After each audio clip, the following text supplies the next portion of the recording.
10h43 samedi 13 mai.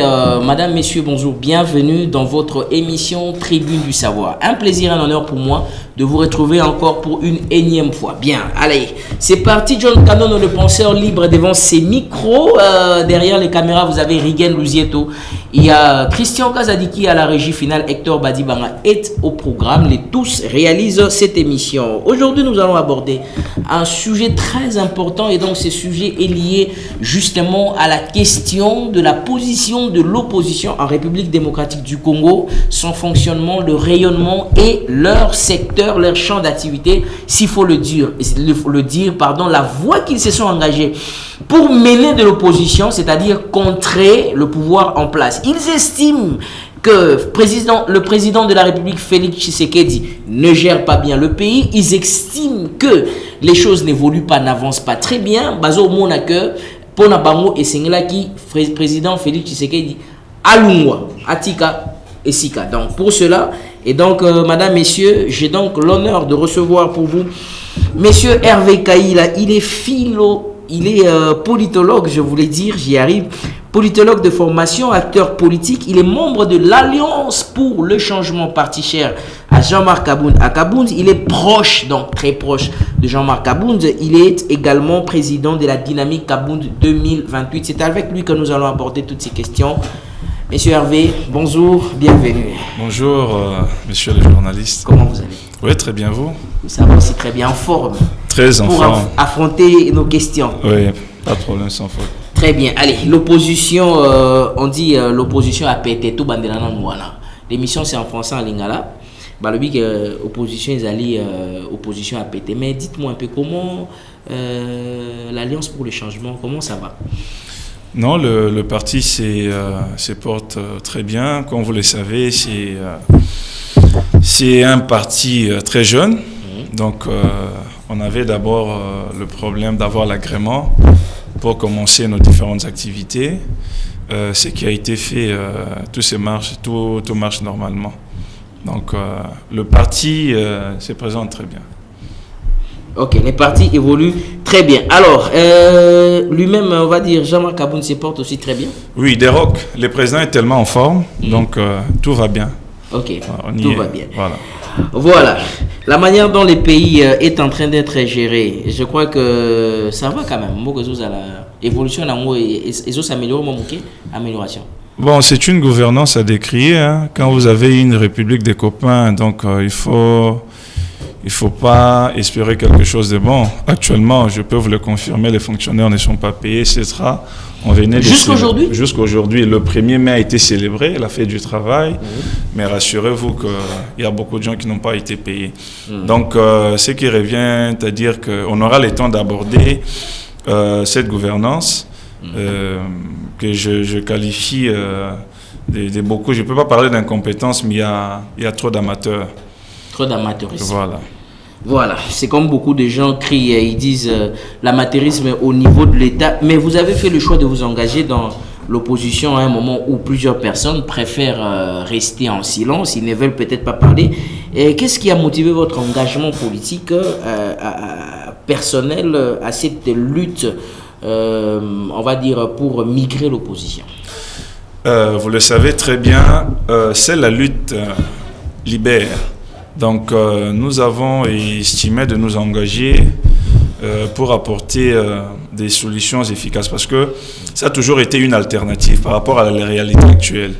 Le tableau qui nous est présenté, c'est un tableau qui ne représente pas trop un futur, dirais-je,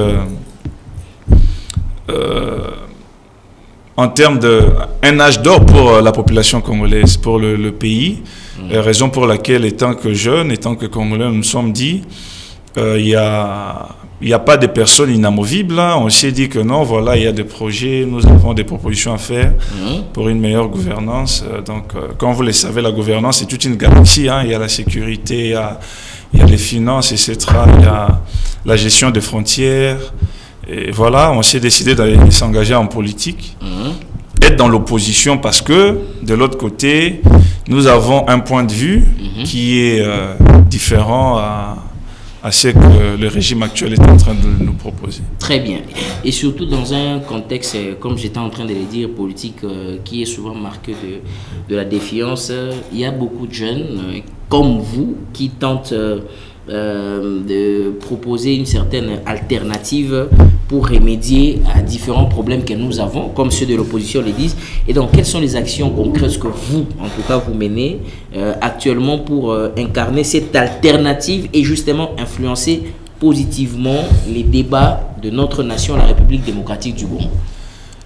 Voilà. Donc, pour la petite histoire, oui.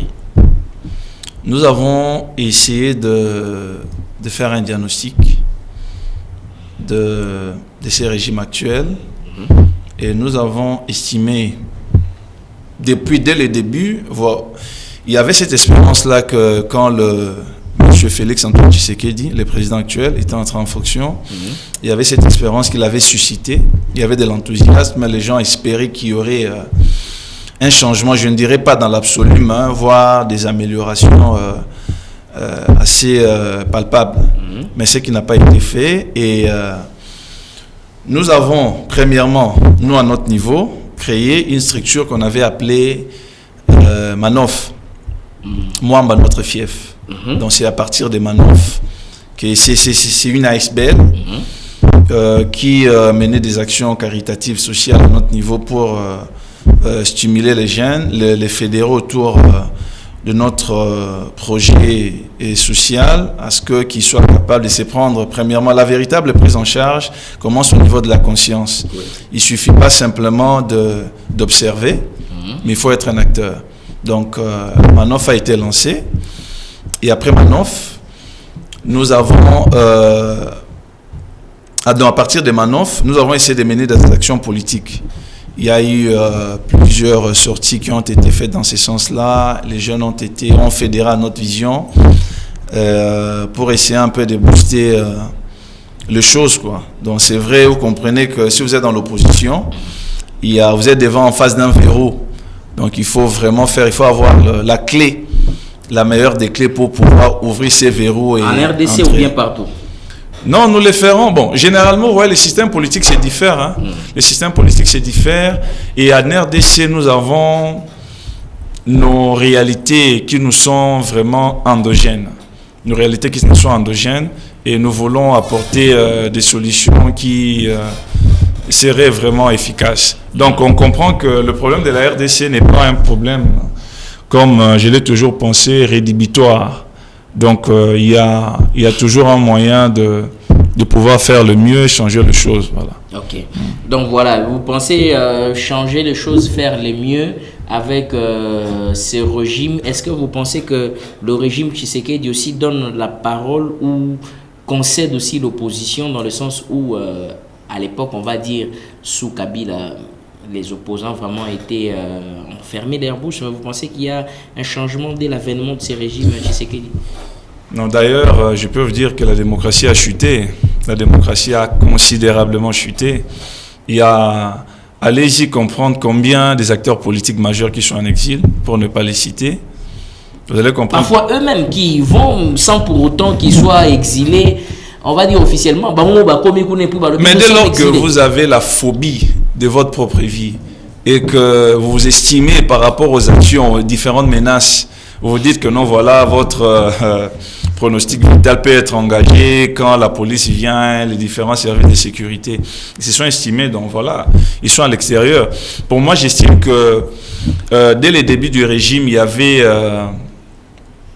cette lueur d'espoir. Vous comprenez, les gens s'exprimaient, etc. Et après, on a repris les mêmes. Donc on évolue, on est en train de surfer sur ce qu'on peut considérer comme étant l'élitisme chétif.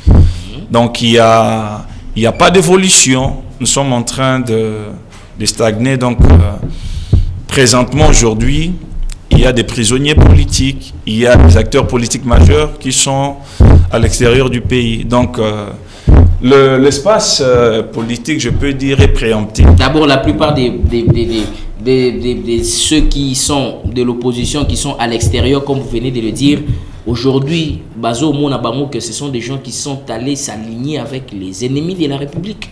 On ne peut plus parler que ce sont des gens qui sont épris de bonne foi, de bonne volonté pour servir le pays. Il y a Franck Diongo, pour ne pas le citer, ils étaient nombreux. Aujourd'hui, d'ailleurs, on commence à parler, Moïse Katumbi serait dans le collimateur de certaines de ces mêmes choses. Nous ne sommes pas ici pour, à notre niveau, pour faire l'apologie de celles et ceux qui se sont alignés à l'AFC M23 et nous sommes contre une guerre d'agression, que ce soit des rébellions. Et il faut comprendre que, vous voyez, une véritable démocratie, la démocratie, je peux dire par définition, est une culture.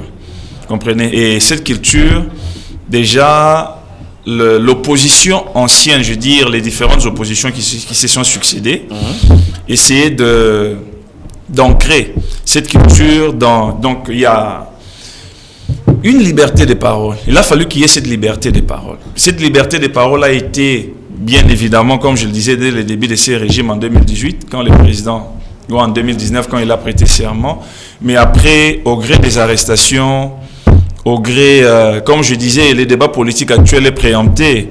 Donc, il faut être d'une certaine obédience. Bien évidemment, vous allez remarquer qu'il y a peut-être des poches, des libertés d'expression, des gens qui parlent, mais il y a une certaine limite. D'écrier, finalement, vous avez même crainte pour votre propre vie. Donc, raison pour laquelle on veut changer les choses de l'intérieur. La lutte que nous menons est une lutte politique de l'intérieur. Cela n'est pas une lutte armée, donc c'est une lutte démocratique et politique. Très bien. Allez, on va prendre notre chapitre. On va parler maintenant de l'Alliance pour le changement, votre parti. Vous avez totalisé 3 ans d'existence. 3 ans. Je crois que c'était la semaine passée que le président national de votre parti, Jean-Marc Abound, qui a aussi encore qui a appelé la presse. Et il avait encore dit un certain nombre de choses. Mais avant qu'on puisse y arriver, l'Alliance pour le changement, votre parti, qui vient justement de célébrer ses 3 ans d'existence, et c'est qui justement marque une certaine persévérance dans l'opposition pour vous, parce que 3 ans jour après jour, c'est pas si facile que ça. Quel bilan d'étape pouvez-vous dresser aujourd'hui sur l'évolution, l'impact du parti sur la scène politique congolaise? Bon, il faut comprendre que, comme je le disais... Bayoki Bino Penza m'a qu'à citer. Non, Bayoki m'a qu'à citer tout simplement parce que nous sommes un parti jeune. Quand le parti a été créé, directement le président, le leader, Kabound était arrêté. Et d'ailleurs, bien que le parti ait été créé, on n'avait pas encore l'agrément. C'était difficile pour le parti, bien que nous menions tant soit peu certaines activités politiques, ici dans la ville-province de Kinshasa, vous allez comprendre que quand le leader est arrêté, il y avait, on nous empêchait de fois... Il y avait beaucoup de difficultés. Il y avait beaucoup de difficultés. Et, mais le parti, le 3 ans, les bilans est notable. Nous enregistrons de plus en plus des membres, des militants, des sympathisants qui viennent, qui adhèrent à l'idéologie socialiste que nous prenons, donc mettre le Congolais au centre de la gouvernance de la nouvelle République que le président Jacques-Marc Abound veut instaurer d'ici 2028. Donc voilà. Donc on peut dire que votre bilan jusque-là, il n'y a pas encore des actions concrètes parce que vous avez été, le président de votre parti était en prison et cela n'a pas permis un bon fonctionnement du parti. Non, le parti a bien fonctionné. Nous avons mené des actions concrètes. Pour preuve, vous allez vous rappeler que quand notre président était injustement arrêté, et nous avions mené des actions concrètes sur le terrain, et il y a le parti, comme on nous appelle les abeilles, nous étions sur le terrain pour manifester, pour protester contre cette arrestation que nous avons estimée arbitraire. Donc c'est ça des actions, mais politiquement, il y a... L'espace médiatique a été animé par certains de nos camarades qui passaient pour parler du parti, parler de la situation du pays. Donc voilà. Donc les actions ont été menées. Il y a des grandes actions d'envergure qui seront encore menées vu que le président a été libéré. Donc il va certainement nous booster, mais chacun avec ses énergies déjà. Donc on fera une synthèse des énergies pour voir que le parti puisse s'implanter dans toute la République, comme vous le savez, parce que un parti, nous ne sommes pas un parti local. Vous êtes un parti c'est un parti national. Ok. Donc les actions seront menées au niveau national. Est-ce que l'Alliance pour le changement et aussi a une représentation, on va dire à ce jour, c'est vrai que vous avez des perspectives, mais à ce jour, est-ce que vous avez aussi de la représentation dans certaines provinces? Oui, on s'implante dans le Haut-Katanga et incessamment ici on va se planter dans le Kasaï. Donc la procédure d'implantation n'est pas c'est pas spontané, donc c'est tout un processus. Donc on va y aller petit à petit. Très bien. Voilà.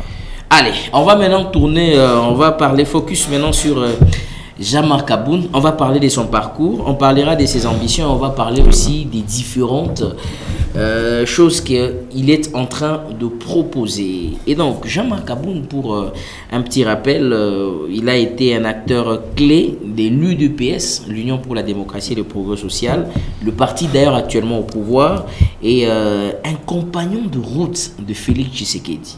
Et même un ancien vice-premier président de l'Assemblée nationale. Comment expliquez-vous aujourd'hui sa rupture brutale avec un pouvoir qu'il a contribué pour son installation?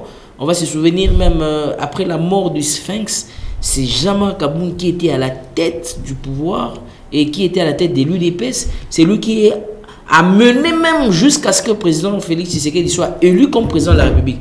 Comment vous expliquez cette rupture brutale? Bon, la rupture... Peut-être c'est une question que beaucoup de gens aussi se sont toujours posées et qui n'ont jamais eu de réponse. Bon, la rupture est consécutive à la gouvernance que nous avons estimée qui bénéficiait à un certain clan. Vous comprenez? D'ailleurs, le président Kabounda a été combattu pour... donc, un pensait que c'est un personnage clivant au sein de la famille, pour la majorité présidentielle, allais-je dire. Il a estimé de se retirer tout simplement parce que, d'ailleurs, si vous le permettez, comment expliquez-vous soutenir un régime où il n'y a que des scandales de détournement? Des scandales de détournement. Oui, voilà. Ça, c'est vous qui les dites? Non, on ne les dit pas, il y a des chiffres, si vous me permettez. D'ailleurs, j'ai fait une petite recension sommaire et l'État avait déjà commencé avec les 15 millions de rétrocommissions.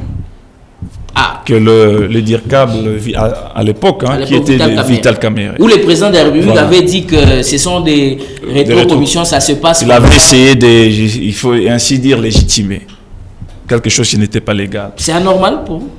Très anormal. Les 600 millions de 100 jours, on en parle. Il y a le 50 millions des maisons préfabriquées, 324 millions de la francophonie, 102 millions du programme. Ce sont des programmes nobles en termes de projections. Ce sont des politiques publiques, comprenez, qui pouvaient bien évidemment apporter tant soit peu, réguler un peu, je dirais, la crise sociale dans ces différents domaines, infrastructures, finances, etc. Mais vous avez 300 millions de Covid. Vous vous rappelez que l'ancien ministre de la Santé, je crois... j'ai oublié... Kamba, quelque chose. Roger Kamba. Non, c'était pas Roger Kamba. Lors de la Covid, c'était qui a fait la prison. Ce n'était pas été non, je sais pas, j'ai oublié. Était de Longono bien Roger. Oui, Roger. Donc, vous avez encore 10 millions de la Gécamine. Il y a 32 millions de l'opération Kinshasa Zéro Trou. Mais tout ça, c'est sous régime. Mais c'est tous ces régimes. Comment expliquer? Il y a ce qu'on appelle... il y a l'économie, je crois que l'expression, je le prends du professeur Godin Pouy. L'économie des infrastructures. Cela veut dire quoi?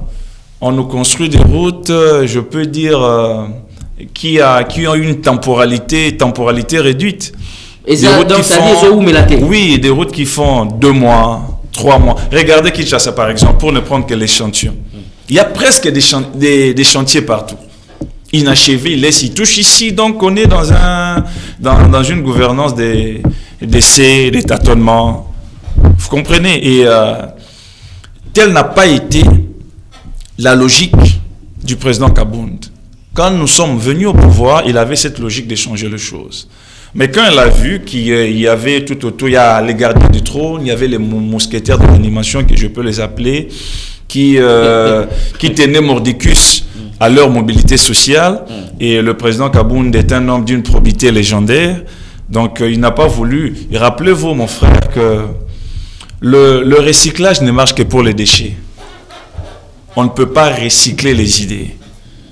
Comprenez, on ne peut pas recycler. Donc, on ne peut recycler que les déchets. Le recyclage ne marche pas pour les déchets. Et, tablant sur cet aspect des choses, je vous ai dit que j'ai fait une recension. Il y en a plusieurs. Vous comprenez, sur ça. Donc, un régime réputé en détournement, un régime réputé en mauvaise gouvernance, peu importe ce qu'ils peuvent dire. Nous, au moins, nous avons eu la chance d'être dans le Kalemi, à Manono, un peu vers le fin fond. Il faut voir le projet de 145 territoires, je crois. Oui. Un bon projet, mais l'effectivité, ça n'évolue presque pas. Donc, vous voyez que vous comprenez qu'il y a à boire et à manger. Donc, en fait, comme pour dire, tablant sur ces choses, voilà, le président Kabound a voulu qu'il y ait la démocratie, qu'il y ait de l'ordre. Dès lors que ses ambitions n'étaient pas prises en compte, parce qu'en venant au pouvoir, chacun voulait un peu tirer la couverture de son côté. Il a voulu qu'il y ait une rupture, comme vous le dites là, une rupture brutale. Voilà. Alors, moi, j'aimerais qu'avant que vous puissiez revenir sur cette liste-là, parce que j'aimerais que pendant que vous êtes en train de citer, parce qu'il y a certaines personnes qui peuvent nous prendre en cours de diffusion, comme on a un problème d'électricité ici, j'aimerais qu'on mette une petite transition, que la transition puisse passer et que nous puissions revenir, qu'on revienne sur la liste que vous avez recensée, vous parlez de la mégestion de ce régime et de ce pouvoir. On prend juste une petite transition, le temps que l'électricité puisse se rétablir, et puis on revient. Madame, messieurs, on revient juste après ce moment de transition pour que justement nous puissions continuer avec notre émission où nous sommes en train d'aborder la question de s'engager pour un véritable changement, et c'est la lutte de l'opposition congolaise. Je rappelle que sur ce plateau, j'ai monsieur Hervé Kaïla qui est proche, alors très proche de Jean-Marc Kabound. C'est tout à l'heure après cette transition qu'on se retrouve, fidèles téléspectateurs.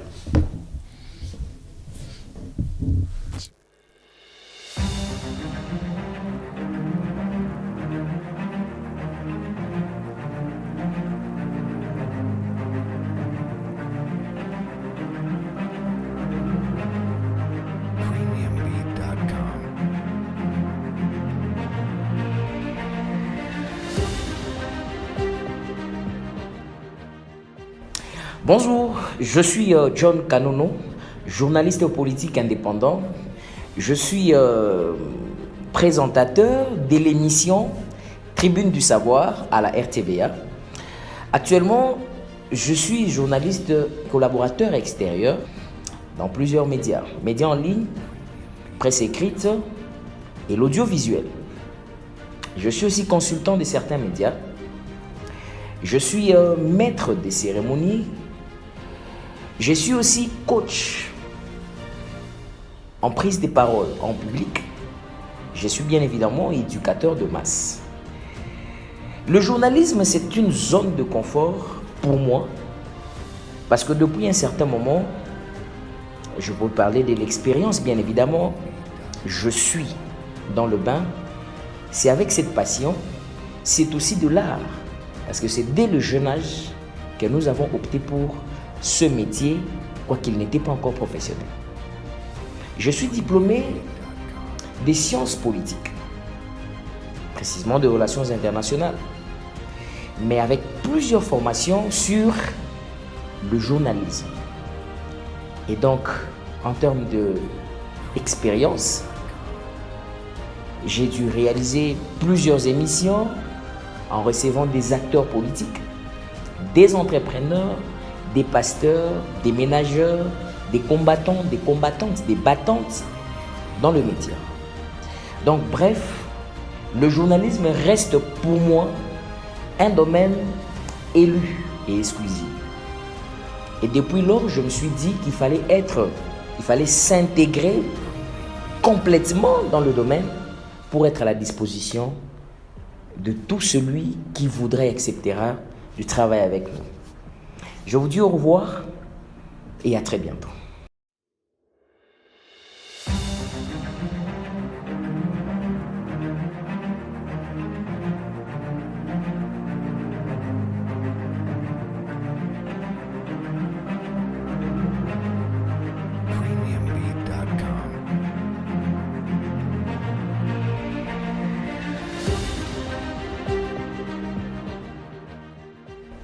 Bonjour, je suis John Kanono, journaliste politique indépendant. Je suis présentateur de l'émission Tribune du Savoir à la RTVA. Actuellement, je suis journaliste collaborateur extérieur dans plusieurs médias. Médias en ligne, presse écrite et l'audiovisuel. Je suis aussi consultant de certains médias. Je suis maître des cérémonies.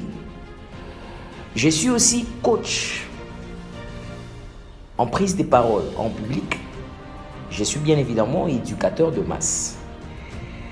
Le journalisme, c'est une zone de confort pour moi parce que depuis un certain moment, je peux parler de l'expérience bien évidemment, je suis dans le bain.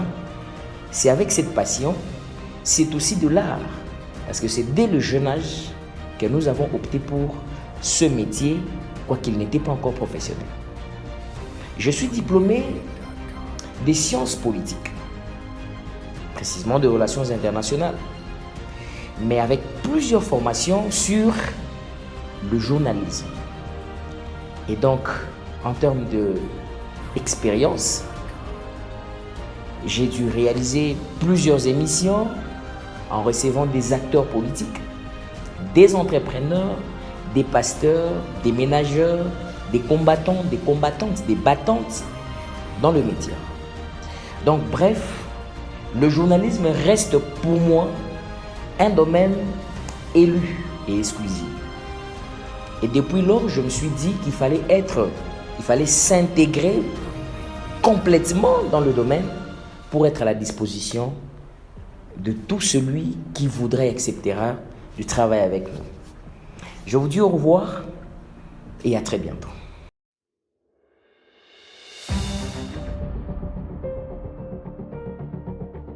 Un nouveau programme inscrit dans votre agenda, évidemment, c'est la Tribune des Savoirs. La Tribune des Savoirs, une émission sociopolitique, une émission culturelle et religieuse qui vous sera présentée par John Kanono que je suis, présentateur de cette émission où nous allons parler des sujets émouvants, des sujets épanouissants.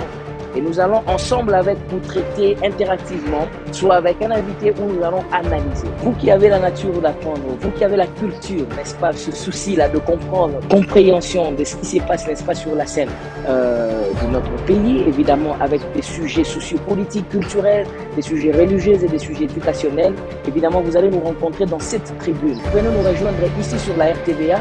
Nous allons parler des sujets qui seront très intéressants pour vous épanouir et auxquels vous allez vous retrouver avec des paradigmes de courant très forts et avec des théories appropriées pour les réalités et les réalités concrètes de notre pays. Bienvenue et à très très bientôt.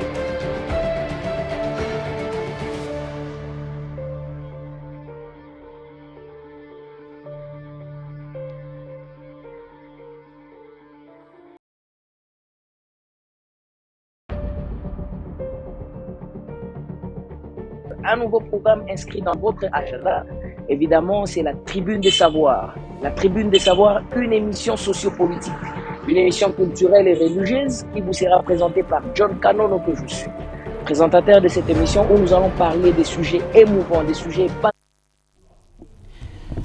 Voilà. Mesdames et messieurs, merci beaucoup. Je crois que vous êtes en train de nous suivre en ce moment. Alors, nous allons d'abord vous laisser suivre ce programme ce discours de Augustin Kabouya. Allez, après quand nous allons suivre, c'est son exclusion lorsque Jean-Marc Abound était parti de l'UDPS. C'est la réaction des autorités du numéro 1 de l'UDPS qui réagit. On va prendre cet élément, suivez cet élément juste après cet élément et puis je vais récupérer le proche de Jean-Marc Abound, monsieur Hervé Kaïla, juste après ceci. Divin juillet 2022. Le lundi 18 juillet 2022, M. Jean-Marc Kabound, député national élu sur la liste de l'UDPS, ancien secrétaire général et président par intérim de l'UDPS Tshisekedi, récemment exclu du parti pour, entre autres, détournement de plusieurs millions de cartes de membres.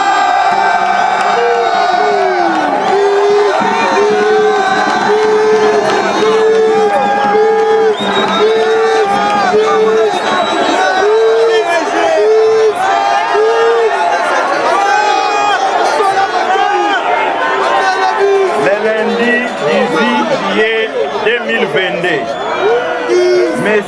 Jean-Marc Kabound, député national, élu sur la liste de l'UDPS, ancien secrétaire général et président par intérim de l'UDPS Tshisekedi, récemment exclu du parti pour, entre autres, détournement de plusieurs millions de dollars, des cartes de membres et des cotisations, agression d'un élément de la garde républicaine, ainsi que monnayage et honteux des postes de responsabilité destinés à l'UDPS. S'est offert un moment en spectacle face à la presse. Au cours de celle-ci, il a débité en chapelet des contre-vérités dans le but inavoué de nuire à la personne de son Excellence, M. Félix Tshisekedi, président de la République démocratique du Congo et chef de l'État. Comme tout le monde peut s'en rendre compte aujourd'hui, ce coup médiatique a été un non-événement qui ne mérite pas d'accaparer l'attention du public.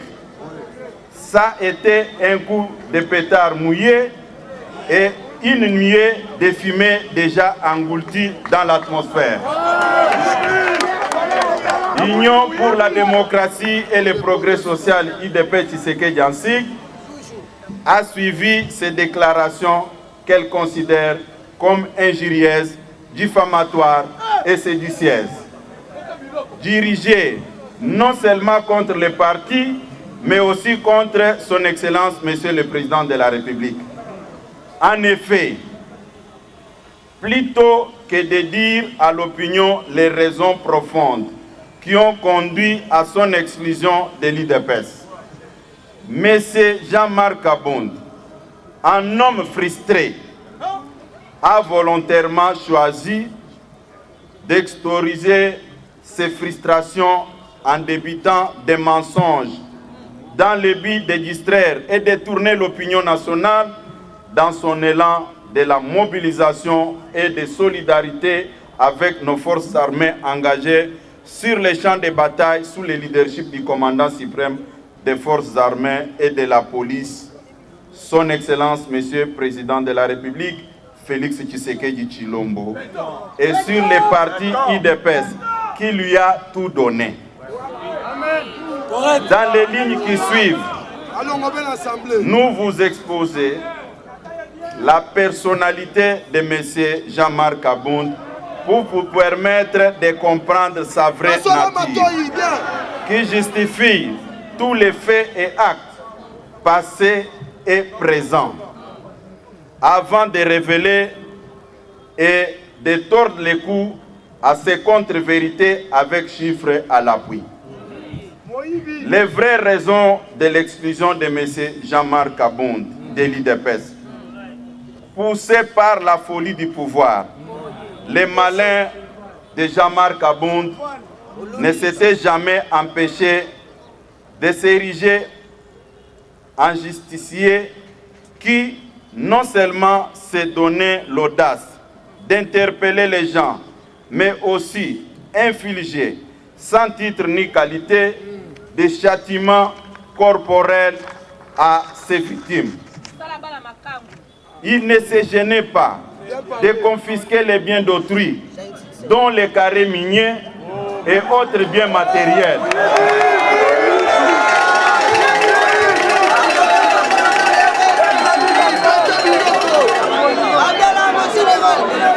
Il ne se gênait pas de confisquer les biens d'autrui, dont les carrés miniers et d'autres biens matériels. Il se réclamait d'être héritier de Tshisekedi. Tous les combats menés par Etienne Tshisekedi, il ne s'est jamais octroyé les biens d'un paisible citoyen. À titre d'exemple, au mois de novembre 2021, Sieur Jean-Marc Abound avait ravi les carrés d'un paisible citoyen congolais sans juste motif. C'est à la suite de plusieurs interventions lui faisait comprendre que son comportement ne reflétait en rien l'esprit tshisekidiste et notre idéologie socialiste. Que cette mine a été restituée à son propriétaire, provoquant la sainte colère de Jean-Marc. Ce comportement barbare et immoral son comportement barbare et immoral ne discréditait pas seulement son auteur, mais aussi le parti qui se trouvait par ces faits mis en marge de l'idéal de l'état de droit prôné par nos pères fondateurs qui avaient consenti d'énormes sacrifices et payé l'effort de leur vie pour sa matérialisation. Sans devoir énumérer toutes les antivaleurs qui ont caractérisé sa gestion calamiteuse de notre formation politique, dont notamment enrichissement personnel rapide et sans cause, insolence et la délinquance politique, ainsi que les manipulations tribales au sein du parti. Les derniers méfaits visibles et connus de M.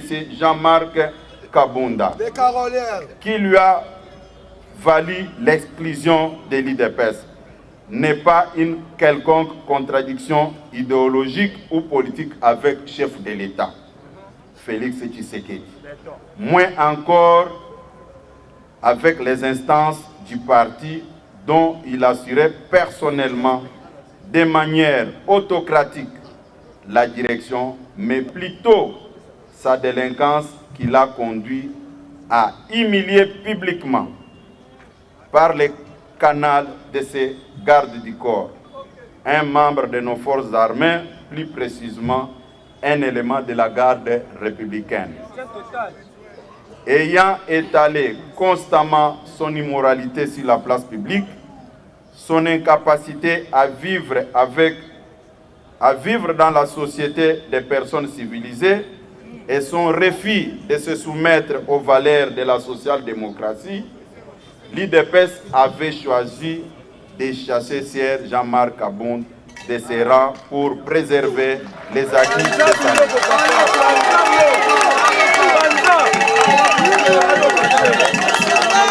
Des contre-vérités de M. Jean-Marc Abound sur les prétendus stagiaires et jouisseurs qui seraient au sommet de l'État, venus à la tête du parti dans les conditions que tout le monde connaît et sur lesquelles je reviendrai brièvement ici. Jean-Marc Abound n'avait assumé aucune fonction publique dans sa vie. Il s'est tout de suite retrouvé vice-président de l'Assemblée nationale.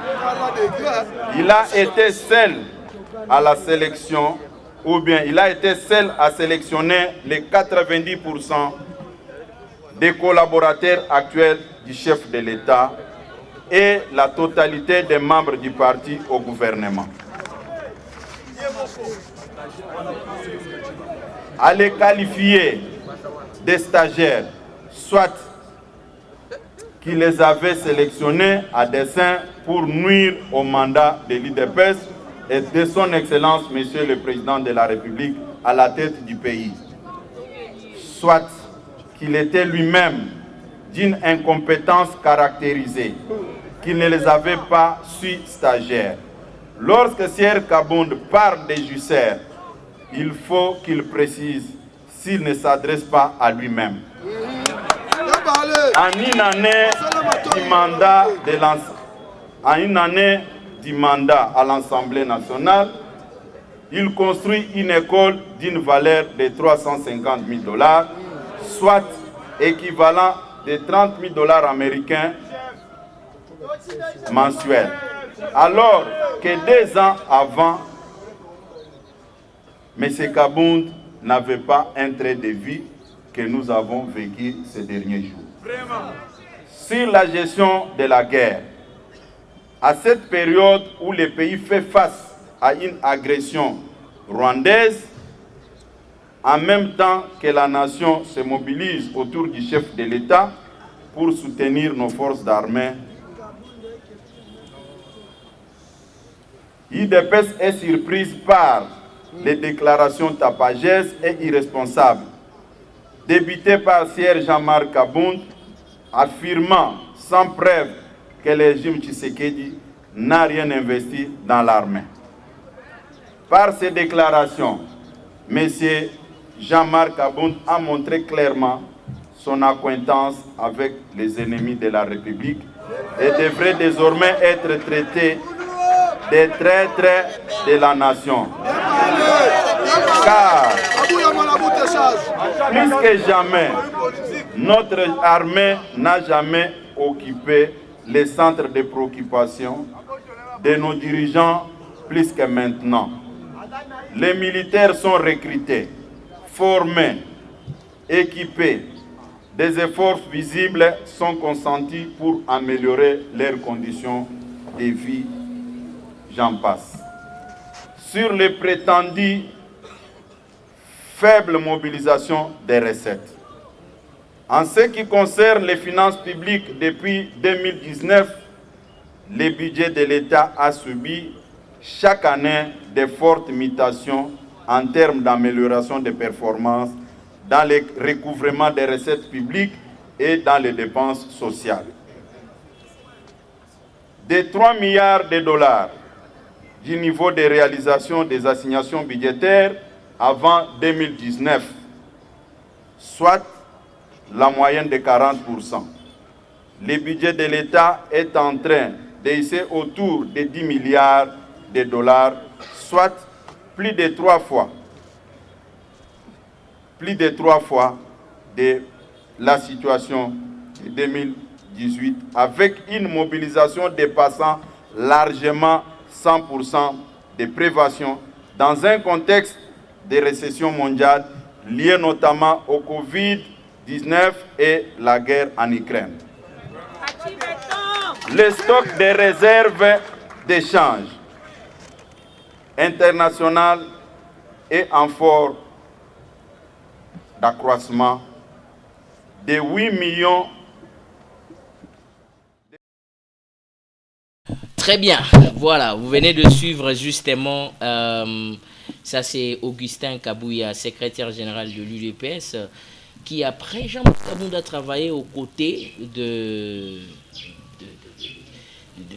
c'est parti à travailler aux côtés de Félix Tshisekedi, aux côtés de Augustin Kabouya, mais après il y a eu un peu beaucoup de, comme on vient de dire, rupture. Alors Hervé Kaïla, on revient avec vous, bien que ça soit sur un plateau un peu différent, fidèles téléspectateurs, excusez-nous pour ça. On va revenir sur ce que vous étiez en train de décrier. Après que nous ayons suivi Alobi Makambo Bele, il a parlé de la manière dont Jean-Marc Kabound était frustré, ainsi de suite, tout ça. Avant d'abord que je ne prenne ces propos de l'anniversaire qui s'est passé récemment ici et la réaction d'Augustin Kabouya, comment réagissez-vous face à cette mauvaise manière qu'on a présenté aussi Jean-Marc Kabound, qui n'était qu'un opportuniste et quelqu'un qui ne voulait pas travailler pour l'avancement du pays? Ok, merci encore une fois pour la parole. Il doit y avoir une précision. Vous comprenez que quand on fait de la communication politique, il faut avoir des preuves que vous avancez.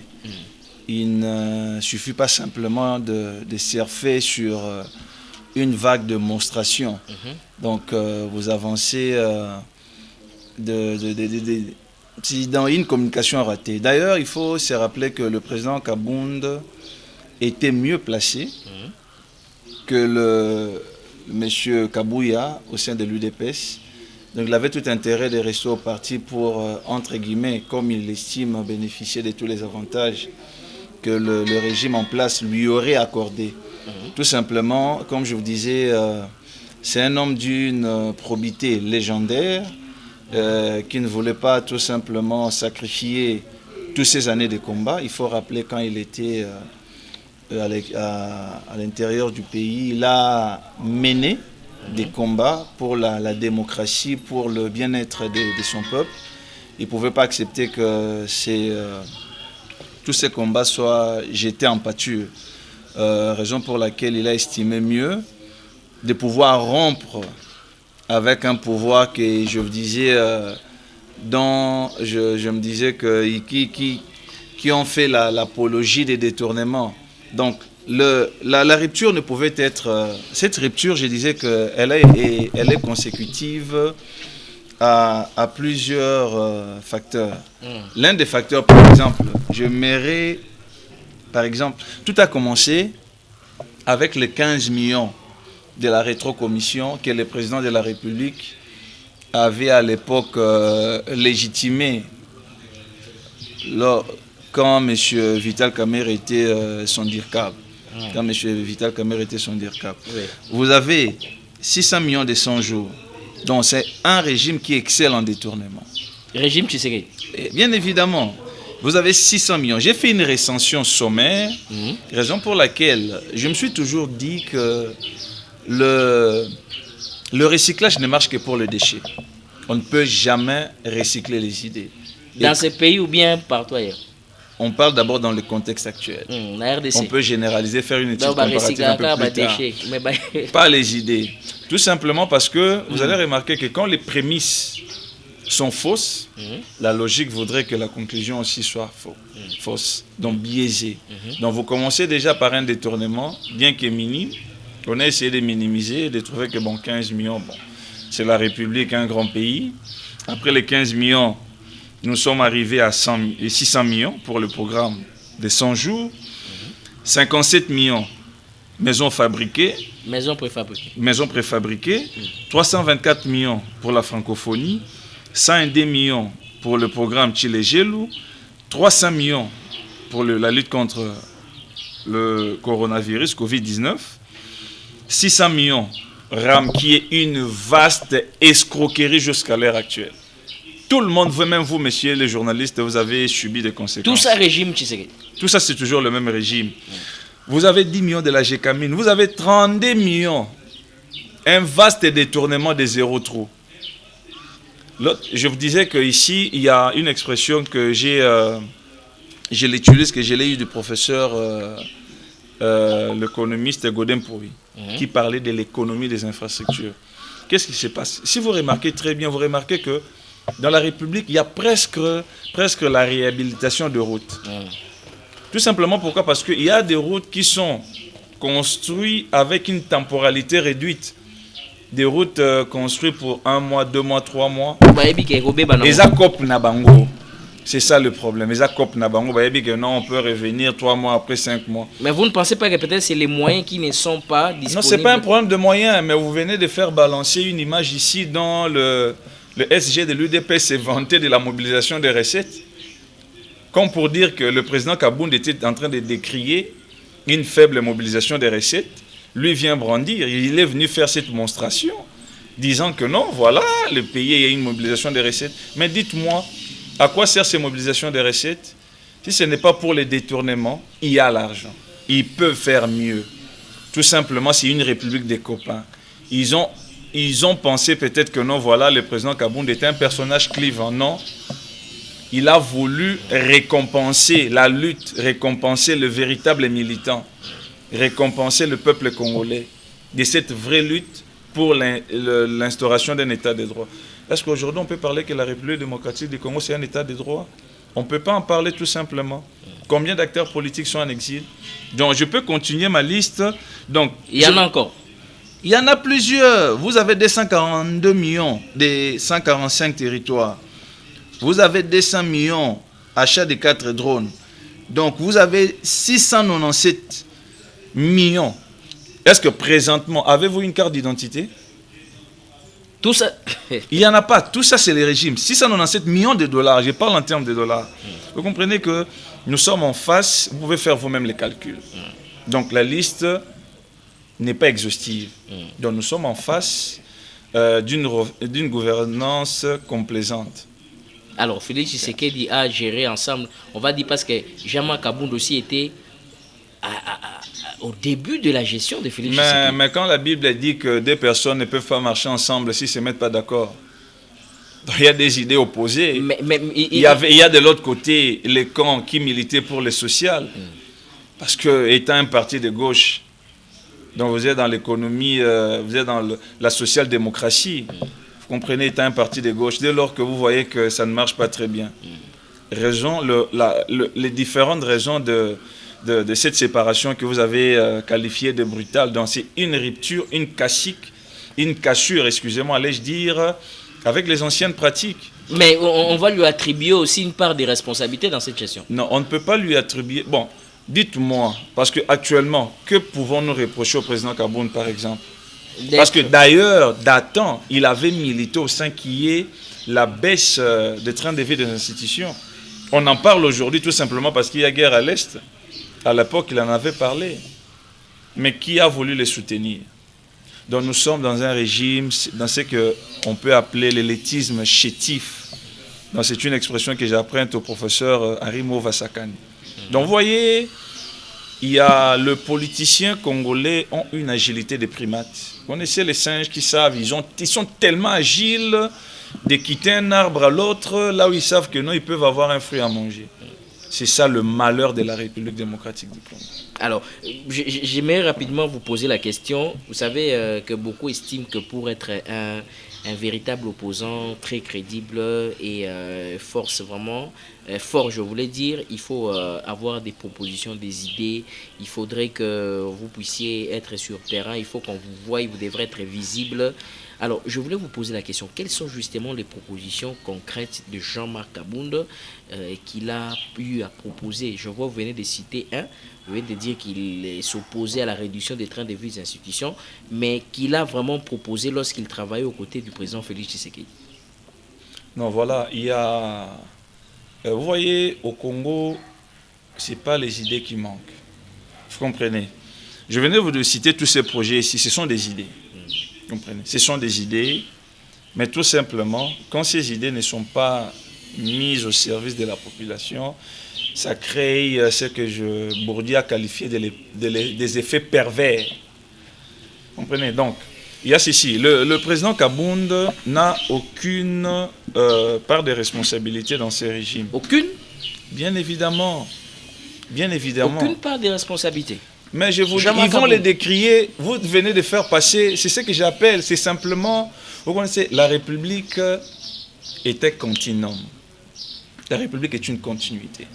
Il ne suffit pas simplement, vous passez à la télé tout simplement parce qu'il faut faire de la communication politique. J'ai qualifié ça, c'est une monstration. Donc vous avancez des éléments, ce sont des accusations sans preuve. Qu'il aurait détourné des cartes, qu'il aurait fait ceci, qu'il aurait fait cela. Non, tout simplement. Et lui-même, même Jean-Marc Abound a dit que le président Félix Tshisekedi avait détourné, mais il n'avait pas de preuves. C'est pour la raison pour laquelle même il a été envoyé en prison. Non, il a été envoyé en prison. Mais même la procédure de l'envoyer en prison, c'est en violation grave de nos différentes lois. Comment expliquer quelqu'un qui est un député? Vous avez suivi le débat sur la réponse que Vital Kamerhe a envoyée au président. Non, tout simplement, il y a les gardiens du trône qui veulent s'accaparer. Donc quand je parle du trône, il y a celui qui est assis sur le trône, celui qui a l'effectivité du pouvoir, l'impérium qui veut et qui gère les institutions de la République, parce que les gens ne savent pas, le président, on l'appelle président de la République et chef de l'État.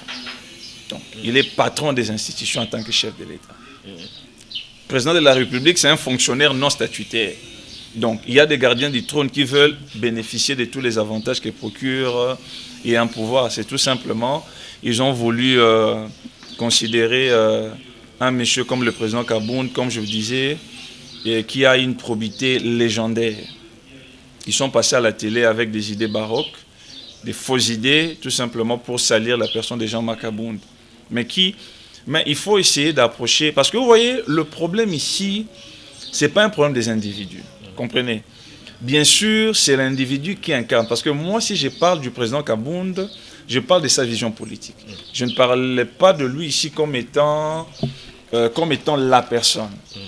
Comme c'est lui qui incarne les idées, on parle de lui. Il veut apporter un nouveau changement, une nouvelle gouvernance. D'où la dénomination même du parti politique. Alliance pour les changements. On veut changer.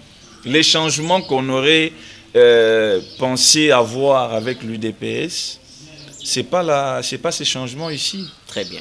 Voilà. Jean-Marc Kabound Azaïna Bakari Minier. Non, il n'y en a pas.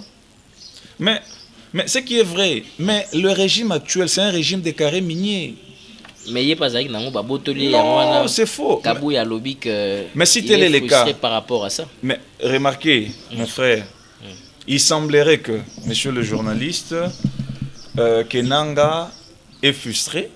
Il est allé faire la rébellion tout simplement parce qu'il avait des carrés miniers que le gouvernement aurait récupérés. Estimant, considérant que cette hypothèse est plausible, pourquoi le président Kabound n'est pas allé faire la rébellion? Si tel est le cas, il n'en a pas. Donc c'est un monsieur... mais cela ne veut tout simplement pas dire que tout le monde qu'on arrache ou bien qu'on ravit les carrés miniers doit forcément aller au niveau de, ou bien aller directement migrer dans la rébellion. Mais on peut aussi ravir quelqu'un les carrés miniers et puis il est frustré et puis il reste. Le président Kabound, c'est un altruiste. Il fait passer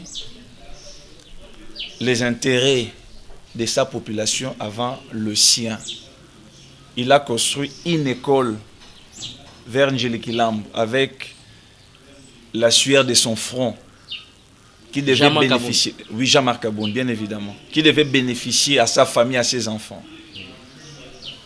Il y a des forages d'eau qu'il a construits vers le triangle, vers Lemba, etc. Il a beaucoup des actions qu'il a menées. C'est son propre argent. Avec quel argent il a eu ça? Mais il était député. On le payait. On lui payait. Mais le salaire des députés, moi je ne sais pas combien il touchait, mais au moins il est payé. Lui-même, il avait dit, de l'argent qu'on lui payait, il prélevait 40% pour alimenter ses actions sociales. Il a fait, dites-moi aujourd'hui, il a fait presque 2 ans en prison. Ou plus de 2 ans en prison. L'école là qu'il a construite, bénéficie à qui? C'est pas aux Congolais. Il ne perçoit même pas $1 de cela. Vous comprenez que c'est un problème de vision. Donc, il vient, donc c'est une alternative possible, raison pour laquelle je vous signale déjà, et bientôt là nous allons lancer des activités sur la dynamique Kabound président 2028. Alors c'est d'ailleurs la question que je voulais vous poser directement, avec tout ce qu'il est en train de mener aujourd'hui, il est à la tête d'un parti politique, aujourd'hui il est président d'un parti politique, c'est pour une vision en 2028, il sera candidat président en 2028? Bien évidemment, parce que en termes, un parti politique, l'un des rôles d'un parti politique, mais c'est la conquête du pouvoir. Mais on peut mettre aussi Batum Soussou, pas seulement lui. Non, vous voyez, le problème, c'est un problème des rapports de force, hein, parce que c'est la politique congolaise. Rappelez-vous que nos partis sont caractérisés par les individus. Vous comprenez? Nos partis sont caractérisés par les individus, ce sont les individus qui incarnent. Il a d'abord une idée, il est le fondateur du parti, bien qu'il y ait un collège des cofondateurs. Il y a un parti politique qui cherche le pouvoir, la conquête et la conservation de ce pouvoir-là. Bien évidemment, il a dit lui-même, il est notre candidat en 2028. C'est la meilleure des alternatives, mon frère. Vous comprenez, c'est la meilleure des alternatives. Parce que comment expliquerez-vous quelqu'un qui, selon Kabouya, imaginez-vous que quelqu'un qui était, il n'y avait pas plus proche du chef de l'État que le président Kabound. mais qui a accepté qu'il y ait cette cassure, cette rupture pour migrer dans l'opposition, militer, sans avoir le moyen, peut-être des avantages qu'il avait. En 2023, il n'a pas eu cette... il a été emprisonné, il n'était pas éligible pour être président ni député. Vous comprenez que c'est quelqu'un, comme je le disais ici, qui fait passer les intérêts de la population congolaise avant ses propres intérêts. Donc pour répondre à votre préoccupation, bien évidemment, notre candidat, c'est le président Kabound. Et comme vous le savez très bien, la définition la plus classique d'un parti politique, parce que nous sommes un parti politique, donc nous visons la conquête du pouvoir. On aura un candidat président de la République, on aura des candidats au niveau de la députation, tant nationale que provinciale, même au niveau sénatorial. Donc, toutes les processus électoraux, l'Alliance pour les changements va se faire représenter. Aujourd'hui, l'Alliance pour le changement, à quel regarde l'UDPS comment? Comment vous regardez l'UDPS? Vous voyez l'UDPS comment? C'est un parti en pleine déliquescence, un parti en perte de vitesse. L'UDPS, 37 ans de pouvoir. Mais 37 ans, c'est la fin qui justifie les moyens, mon frère. Vous pouvez bien décoller à l'aéroport. Est-ce que vous avez déjà compris pourquoi quand l'avion atterrit, certaines personnes applaudissent? Le décollage peut s'avérer être bon, mais on attend l'atterrissage. Pensez-vous que l'UDPS atterrit mal ou bien mal atterri? Mais je viens vous dire que c'est un parti en pleine déliquescence. Dans un parti qui, je vous disais que le débat politique actuel est préempté, c'est par l'UDPS, c'est ses acolytes et ses partis mosaïques. Vous comprenez? Mais il y a des intellectuels au niveau de l'UDPS. Non, il y a des intellectuels, mais il n'y a pas des intellectuels organiques. Il faut faire cette différence. Parce que, vous voyez, il y a intellectuel, avoir un diplôme d'université, c'est pas ça qui compte, mon frère. Monsieur le journaliste, avoir des intellectuels, ils en ont. Je vais vous donner un exemple. Parce que je suis, comme vous me l'avez présenté, je suis politologue. Faisons une analyse comparative. Je m'inspire de Thomas Louaka qu'il avait fait à l'époque. À chaque régime, il y a des hommes forts. Mobutu avait des hommes forts. Mobutu avait des hommes forts. On pouvait citer les noms. Mouzé est venu, il est venu avec des hommes forts. Le régime Kabila, on parlait de Mova, d'Aubin, etc. Vous pouvez me dire, les régimes actuels, on peut parler de qui? Les régimes actuels, on peut parler de qui, par exemple? Il y a Mbata. Des turiféraires, autrefois, qui étaient... Mais voyez un peu l'union sacrée, ce sont des kabylistes. Le même turiféraire. Le même turiféraire. Qui sont là. Donc le problème, je vous disais que c'est un parti qui a été en pleine déliquescence. Donc le regard que nous portons, comme le PPRD est quasiment en voie de disparition, il fallait passer quand le PPRD était au pouvoir vers Batete, là. Il y avait de l'animation, mais passer, bien que le parti s'est délocalisé. D'abord le siège en a remis entre les mains de... J'étais en train de citer, vous parlez de quelques personnes phares de l'UDPS. Il y avait André Mbata, il y avait le professeur Jean-Claude André Mbata n'a jamais été de l'UDPS. Il est entré à l'UDPS en quelle année? Mais il y a des gens de l'UDPS. Des Momanza. Quand on parle de l'UDPS, il faut parler de Momanza. Comprenez? Il y a celui de l'UDPS des bonhommes, là j'ai oublié le nom, Moubake. Jean-Claude Chilumbaï. Voilà, c'est ça l'UDPS. L'UDPS n'est pas Mbata. Mbata, c'est un opportuniste. Vous comprenez? Ce sont des opportunistes, ce sont des primates, ce sont des élites chétifs. Ce sont maintenant des élites, comme le disait un politologue Coulon, et des élites modernisantes. Vous comprenez, qui sont venus avec des idées comme quoi séparer. Mais le vrai combat de l'UDPS n'y est pas. Alors, aujourd'hui, la population congolaise est très regardant face à, on va dire, aux leaders politiques, très sceptiques. Beaucoup d'opposants, mais parfois ils n'ont pas vraiment quelque chose de concret qu'ils peuvent proposer à la population congolaise. Pensez-vous que Jean-Marc Kabound et vous qui êtes membre de son parti, avez-vous quelque chose de particulier à présenter à cette population? Le problème est celui-ci. Hein. D'ailleurs, le président Kabound, comme je vous disais, est très particulier. est très particulier de par l'humanisme dont il fait preuve. Vous comprenez? Et la probité, la sincérité dans le débat, dans les discours. C'est un démocrate. Chez nous, c'est un parti où l'espace, en termes de débat, on discute, on parle. Donc, bien évidemment, parce que, vous voyez, il y a la population attendait avec espoir, était tellement assoiffée de voir les actions concrètes, un changement que l'UDPS pouvait apporter. Mais l'UDPS n'a pas pu le faire. Donc, c'est la raison pour laquelle le président Kabound vient avec une meilleure alternative. Donc, rassurez-vous, il se diffère, il y a des partis d'opposition, bien évidemment. On parlera des alliances, parce qu'on est en politique, les alliances se font et se défont. Mais actuellement, je peux vous garantir, s'il y aurait un personnage, une personnalité politique qui se démarquerait, ce sera le président Kabound, de par ses qualités, ses valeurs intrinsèques. Ok. Voilà. Alors, Augustin Kabound, on l'a suivi récemment, encore très très récemment en tout cas, lorsque Jean-Marc Kabound a été libéré de la prison. Il a dit qu'il y a un proche de Jean-Marc Kabound qui était dans le couloir de la présidence pour aller plaider la libération de Jean-Marc Kabound. Et Jean-Marc Kabound est encore frustré pour une fois. C'est pourquoi je vous ai posé la question. S'il n'a pas de carrés miniers, c'est parce qu'on l'a ravi encore des carrés miniers. Comment réagissez-vous face à ces accusations qui sont aussi encore choquantes? D'ailleurs, je veux vous rappeler que le président Kabound a été arrêté injustement. Vous comprenez? Son arrestation, c'est une arrestation arbitraire. Il n'a pas été libéré tout simplement. Non, il n'a pas été libéré parce qu'il aurait envoyé un émissaire, et c'est assez faux. C'est ce que j'appelle des baroques, des balivernes, des carabostouilles. Le président, nous avons mené, il y a eu une pression qui s'est exercée sur le régime.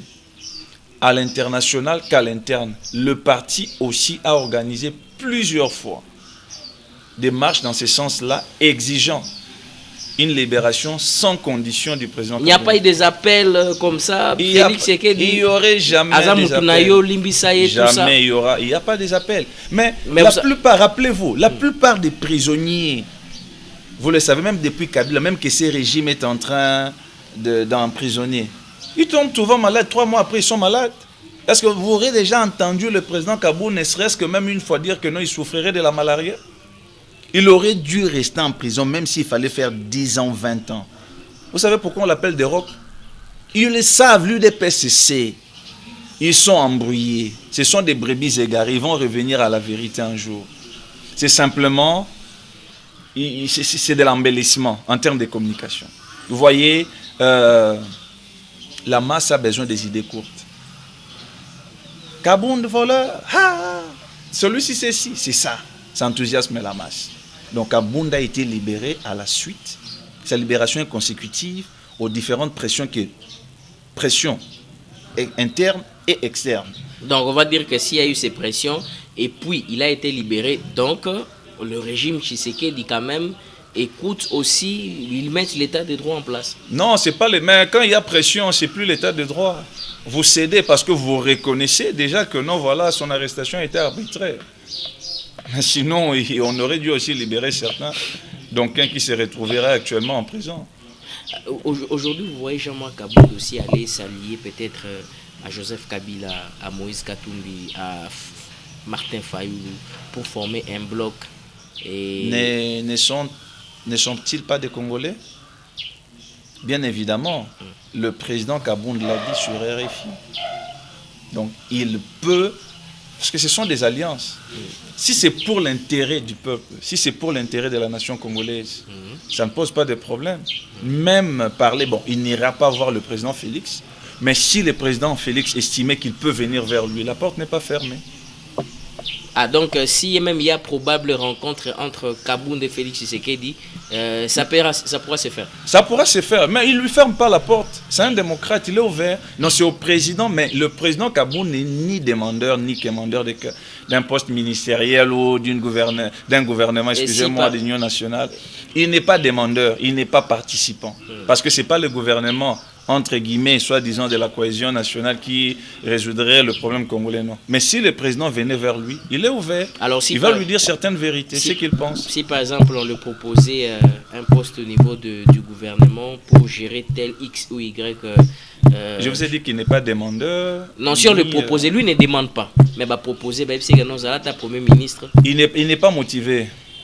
Il n'est pas motivé à ça. Nous avons des ambitions. Et lui-même pourra, je crois qu'il avait fait sa sortie médiatique sur RFI. Je crois que le moment venu, il aura à se prononcer là-dessus. Pour l'instant, c'est le parti qui compte, l'implantation et propager l'idéologie et la vision politique du parti. Très bien. Alors, madame, messieurs, voilà, nous arrivons au terme de cette émission. Je voulais dire, monsieur Hervé Kaïla, qui est proche de Jean-Marc Abound, aura justement un mot à placer à cette population qui ont un désir de changement. Vous savez, la vie est difficile. La vie est difficile dans notre pays, en République démocratique du Congo.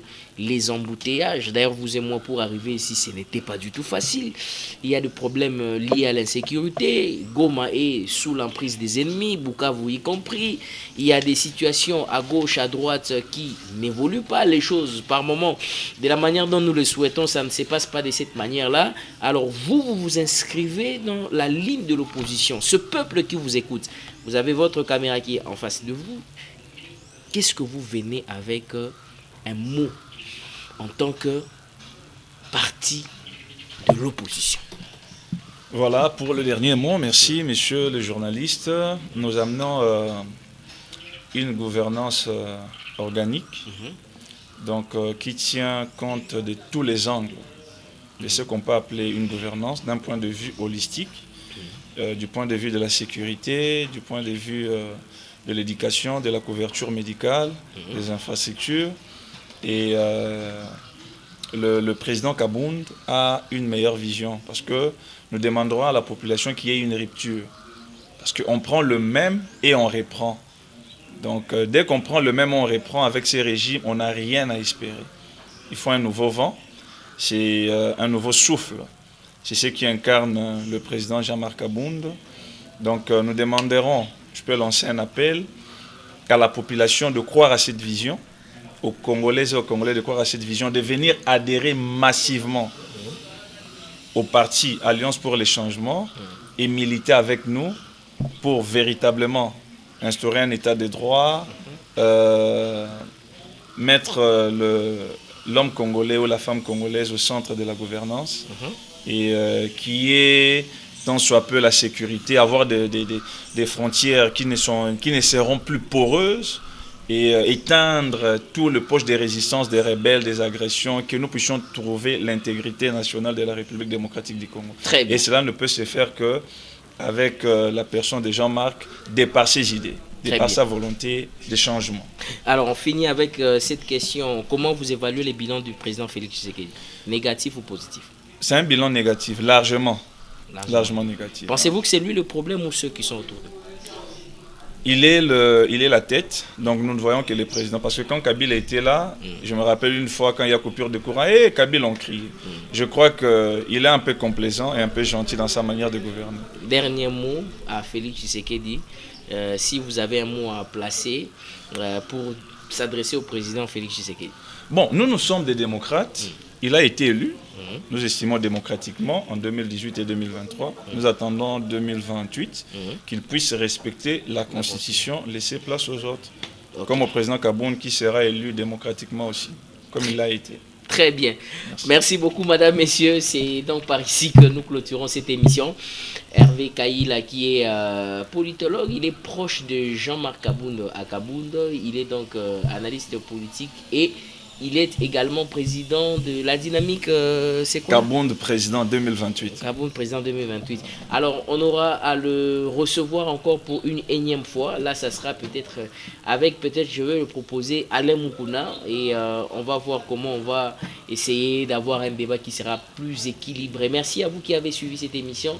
Un peu dans des conditions, on va dire, très on a fait beaucoup d'exercices, mais pour vous servir justement, vous donner l'information. Merci à Regan Douzietou qui était derrière les caméras. Merci à Christian Kazadi qui était ou qui est à la régie finale. Merci à Hector qui est au programme. Et nous vous disons aussi merci d'avoir suivi cette émission. Je vous retrouve demain à 17h. Si pas, vous allez suivre la rediffusion de cette émission. Mais d'ici là, portez-vous bien. Quant à moi, je crois au Congo et je crois en sa délivrance.